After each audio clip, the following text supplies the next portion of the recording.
جانے کا ارادہ نہیں ہے کیا؟ کہا حضور ارادہ تو ہے مگر قدم آگے نہیں بڑھتے، اور وہ اس لیے کہ شاید آپ نے مجھے پہچانا نہیں، آپ نے مجھے پہچانا نہیں۔ تو حضرت امام زین العابدین کہتے ہیں میں تجھے کربلا کے دن سے پہچانتا ہوں، تیرا تیر جو ہے علی اصغر پہ آ کے لگا تھا، تیرا نیزہ میرے بھائی پہ لگا تھا، تو نے میرے باپ کو قتل کیا تھا، میں تجھے جو ہے کربلا کے دن سے جانتا ہوں۔ تو کہا حضور جب جانتے ہو تو یہ سلوک، جب جانتے ہو تو یہ سلوک۔ تو آئیے ایک جملہ امام زین العابدین نے کہا جو ہے تاریخ نگاروں نے اپنی تصنیفات میں نشر کر دیا اور قیامت تک ایک مہر رہے گی۔ فرمایا ہم جب کربلا گئے تھے وہ تیرا سلوک تھا، اور جب تو ہمارے گھر پہ آیا ہے یہ ہمارا سلوک ہے، یہ ہمارا سلوک ہے۔ تو یہاں سے سبق کیا ملا؟ اس نے کوئی جو ہے گالی نہیں دی تھی، کوئی اس نے مال غصب نہیں کیا تھا، اس نے کوئی جو ہے یوں ہی دشمنی نہیں کی تھی، اس نے باپ بھائی کو جو ہے قتل کیا تھا، قاتل تھا وہ۔ ایسے قاتل کو کوئی اگر معاف کر دے تو وہ صرف آل رسول ہی ہو سکتا ہے، اس کا کلیجہ اس کا دل ہی ہو سکتا ہے۔ اور اس نے سبق دے دیا امام زین العابدین نے، آج تم بھائی بھائی میں نہیں بنتی ہے، بھائی بہن میں نہیں بنتی ہے، جو معاملہ ہے کہ تم ذرا سی زمین کے لیے ایک دوسرے سے بات کرنا بند کر دیتے ہو، معاملہ یہ ہے تمہارا کہ تم ذرا سی دولت کے لیے اپنوں سے جو ہے منہ موڑ لیتے ہو، اور معاملہ یہ ہے ہمارا کہ ہم نے وہاں پر اپنے قاتلوں کو معاف کر دیا۔ تو اگر کبھی کچھ تو اپنوں سے غلطی ہو جائے تو جھک جایا کرو، معاف کر دیا کرو، اور یہ اپنا دعویٰ کیا کرو اگر ایسا کرو گے جب صحیح معنوں میں تم محبان آل رسول کہلاؤ، محبان آل رسول کہلاؤ گے۔ تو یہ باد کربلا تھی، لوگ صرف کربلا تک جانتے ہیں، کربلا تک جانتے، باد کربلا جو ہے کبھی بیان نہیں کی جاتی۔ اگر قسم خدا کی باد کربلا اگر بیان کرنے لگے لوگ اپنے ممبروں سے مسجدوں سے تو ایک وقت وہ آئے گا سارے خرافات ختم ہو جائیں گے، سارے خرافات ختم ہو جائیں گے۔ مگر معاملہ یہ ہوتا کہ جہاں آپ نے شہادت بیان کی اور امام حسین کا جو معاملہ ہے وہ ہو گیا، اس کے بعد داستان ختم ہو جاتی ہے۔ مگر اس کے بعد بھی باد کربلا، ابھی تو میں نے کئی واقعات چھوڑ دیے، ابھی اس میں جو ہے مدینہ میں کیسے حملہ ہوا، مکے میں کیسے حملہ ہوا، مختار کا کردار کیا ہے، یہ ساری چیز اس میں الگ ہے، یہ تواریخ ہے۔ انشاءاللہ کبھی ہوگا تو پھر بیان کیا جائے گا۔ چند منٹ میں، وقت زیادہ ہو گئے، سنیں گے آپ؟ اللہ قرآن میں ارشاد فرماتا وَأَتِمُّوا الْحَجَّ وَالْعُمْرَةَ لِلَّهِ، کہ حج اور عمرہ کرو اللہ کی رضا کے لیے۔ کس کے لیے؟ اللہ کی رضا کے لیے۔ تو یہاں پتہ چلا کہ جو حج اور عمرہ ہوتا ہے وہ اللہ تبارک و تعالیٰ کی رضا کے لیے ہوتا ہے۔ کس کے لیے ہوتا ہے؟ اللہ تبارک و تعالیٰ کی رضا کے لیے۔ حضرت عبداللہ ابن عمر رضی اللہ تعالیٰ عنہ سے حدیث مروی ہے کہ یہ سرکار دو عالم صلی اللہ علیہ وسلم کی بارگاہ میں آئے اور عرض کیا کہ یا رسول اللہ صلی اللہ علیہ وسلم سب سے اچھا عمل کون سا ہے؟ سب سے اچھا عمل کون سا ہے؟ سرکار نے فرمایا جماعت کے ساتھ نماز پڑھنا۔ کس کے ساتھ؟ جماعت کے ساتھ۔ اور یہی جو ہے سبق امام حسین نے دیا۔ تلوار تھی، رک نہیں رہی تھی، روکا تو اذان نے روکا، روکا تو نماز نے روکا۔ اور آج ہم سے جو ہے نماز نہیں ہوتی ہے، آج ہم جو ہے چوراہے پہ گھومتے اور کہتے ہم حسینی ہیں۔ اس اذان کو، اس نماز کو، اس شریعت کو بچانے کے لیے امام حسین قتل ہو گئے، اور آج حسینی کا دعویٰ بھرنے والے مسجد کو ویران کر دیتے ہیں، گھر کے باجو میں رہتے ہیں، نماز نہیں ہوتی ہے، وقت پہ نماز نہیں ہوتی، حتیٰ کہ سرکار نے فرمایا قرۃ عینی فی الصلاۃ، نماز میرے آنکھوں کی ٹھنڈک ہے۔ تم نماز پڑھو گے سرکار کو ٹھنڈک ہوگی۔ معاملہ یہ ہے کہ تم جو ہے نماز نہیں پڑھ رہے تو اس کا دوسرا روپ، نماز پڑھو گے تو ٹھنڈک ہو، نہیں پڑھو گے تو میرے سرکار کو جو ہے غم ہوگا، درد ہوگا، آنکھوں میں تکلیف ہوگی۔ بولیے ہوگی کہ نہیں ہوگی؟ جو مسلمان ہے، تعجب ہے مسلمان اور نماز نہیں پڑھتا، تعجب ہے جو مسلمان ہے وہ نماز نہیں پڑھتا، تعجب کی بات ہے۔ معاملہ یہ ہے کہ سرکار نے فرمایا با جماعت، کیا ہے؟ با جماعت۔ اور اس کا بھی فلسفہ ہے، اس میں جو ہے جو با جماعت رکھی گئی ہے اس میں لاجک کیا ہے، کانسیپٹ کیا ہے اس کا؟ اس میں یہ ہے کہ تم پڑھو گے تو معاملہ یہ ہے کہ قابل قبول ہو نہ ہو، شک ہے، مگر جماعت کے ساتھ پڑھو گے ایک کی قبول ہو گئی، رب سب کی قبول فرما لے گا۔ تو اس لیے سرکار نے فرمایا سب سے زیادہ محبوب چیز کیا ہے؟ جماعت کے ساتھ نماز پڑھنا۔ پھر حضرت عبداللہ ابن عمر فرماتے ہیں اس کے بعد پوچھوں کوئی افضل عمل، تو فرمایا اللہ کی راہ میں فی سبیل اللہ جہاد کرنا۔ کیا کرنا؟ فی سبیل اللہ جہاد کرنا۔ پھر حضرت عبداللہ ابن عمر فرماتے ہیں اس کے بعد پوچھوں کوئی افضل چیز، تو سرکار نے فرمایا کہ استطاعت ہو تو اللہ کے گھر کا جو ہے طواف کرنا، اس کے لیے سفر کرنا، اللہ کے لیے گھر کا طواف کرنا، اس کے لیے سفر کرنا۔ تو یہ عمرہ یہ جو ہے یہ پیسوں سے نہیں ہوتا ہے۔ بات سمجھ میں آ رہی ہے؟ لوگ سمجھتے ہیں یار میں کروڑ پتی ہوں، میرے پاس مال و دولت ہے، جب چاہوں جیسے چاہوں جو ہے عمرہ اور حج کر سکتا ہوں، مگر یہ جو ہے قسمتوں سے ہوتا ہے، اللہ اور اس کے رسول کی رضا سے ہوتا ہے، پیسوں سے نہیں ہوتا۔ اور کیوں نہیں؟ جب حضرت ابراہیم علیہ السلام نے کعبہ بنایا نا، تو اللہ نے فرمایا کہ تم نے میرے گھر کو بنا لیا ہے، اب اس گھر تک میرے لوگوں میرے بندوں کو بلاؤ۔ تو حضرت ابراہیم فرماتے مولا میں اگر پہاڑی میں کھڑے ہو کے بھی آواز دیتا ہوں تو چند لوگوں تک آواز جائے گی۔ تو حضرت ابراہیم نے جب یہ کہا تو رب کائنات فرماتا ہے ابراہیم آواز لگانا تمہارا کام ہے، پہنچانا ہمارا کام ہے۔ تو آپ نے کعبے کی چھت پہ کھڑے ہو کر آواز لگائی کہ اے لوگوں یہ رب کائنات کا گھر ہے، اس کے طواف کے لیے آؤ۔ تو روایتوں میں آیا ہے کہ جب حضرت ابراہیم نے یہ صدا لگائی نا، تو اللہ تبارک و تعالیٰ ان کی آواز کو اس وقت میں جتنے لوگ تھے تب سب کے کانوں تک پہنچا دیا۔ اس کے بعد راوی روایت کرتے ہیں جو ماں کے شکموں میں بچے تھے ان تک پہنچا دی گئی۔ اس کے بعد فرمایا گیا جن کی روحیں عالم ارواح میں تھی ان تک بھی آواز پہنچا دی گئی۔ تو آواز تو سب کو پہنچی مگر جواب ہر کسی نے نہیں دیا۔ آواز سب تک پہنچی، کل کائنات میں جو عالم ارواح میں تھے اور جو دنیا میں تھے تمام تک پہنچی، مگر ہر کسی نے لبیک نہیں کہا۔ راوی روایت کرتے ان میں سے جتنوں نے لبیک کہا اور جتنی مرتبہ کہا، اللہ تبارک و تعالیٰ ان کو کعبے کا حج بھی کرائے گا، روضہ رسول کی زیارت بھی کرائے گا۔ جتنی مرتبہ کہا، اور جتنی مرتبہ کہا تو رب کا حکم مانا، بولے نا حکم مانا کہ نہیں رب کا؟ تو یہ جو ہے اب جو ہے تمہاری مقدر تقدیر میں لکھ دیا گیا۔ وہی لوگ جن نے لبیک کہا، جتنی مرتبہ کہا، وہ حج کرنے کے لیے جائیں گے۔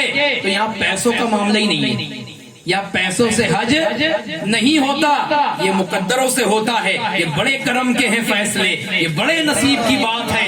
جسے چاہا در پہ بلا لیا، جسے چاہا اپنا بنا لیا۔ اور غریب اگر انسان ہو، فٹ پاتھ پہ رہنے والا، اگر وہ تڑپ رکھے تو کبھی نہ کبھی اسے بھی یاد کر لیا جائے۔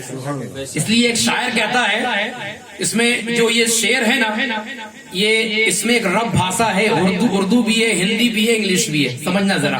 کہتا شاعر کہ تصورات میں مدینہ بڑا نکٹ تھا۔ نکٹ سمجھتے ہو؟ ہندی الفاظ ہے۔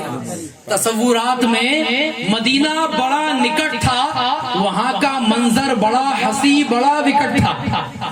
وہاں کا منظر بڑا ہنسی بڑا وکٹ۔ تصور سمجھتے ہو؟ خیالات، امیجنگ، کبھی خیالات میں کھونا، امیجنگ کرنا، پچھلے میں جا، فلیش بیک میں جانا، بالکل یار وہاں کا منظر ایسا تھا ویسا تھا۔ جو دیکھ کے آگے کبھی کبھی فلیش بیک میں جاتے ہیں، دیکھتے ہیں منظر، ہے نا۔ تو معاملہ یہ ہے کہ تصورات میں مدینہ بڑا نکٹ تھا، وہاں کا منظر بڑا ہنسی بڑا وکٹ تھا، اور امیروں کی دولت تو تجوریوں میں رہ گئی اور غریب کے ہاتھ میں مدینے کا ٹکٹ تھا۔ امیروں کی دولت تو تجوریوں میں رہ گئی اور غریب کے ہاتھ میں مدینے کا ٹکٹ تھا۔ تو یہ جو عمرہ اور حج ہوتے ہیں نا، یہ جو ہے رب کائنات کی عطا، اس کے نبی کی محبت رکھنے سے، اور جو ہے مقدر اور تقدیر سے ہوتے ہیں، دولت سے بالکل نہیں ہوتے۔ اس کی فضیلت یہ ہے، اللہ کے رسول فرماتے ہیں کہ جو حج کے ارادے یا عمرہ کے ارادے سے اپنے گھر سے نکلتا ہے، تو فرمایا جو حج کرے گا یا عمرہ کرے گا اللہ اسے غنی کر دے گا۔ کیا کر دے گا؟ غنی کا مطلب سمجھتے ہو؟ مالدار کر دے گا۔ کیا کر دے گا؟ یہ میرے نبی کی حدیث ہے۔ آج لوگ کا معاملہ یہ ہو گیا ہے کہ چلو آپ عمرہ میں جا رہے ہیں، گولو بھائی اور جو بھی ان کا نام ہے، اللہ ان کے عمرے کو قبول فرمائے۔ عمرہ کی تعریف کیا ہے؟ عمرہ کی تعریف یہ ہے کہ اللہ تبارک و تعالیٰ کی رضا کے لیے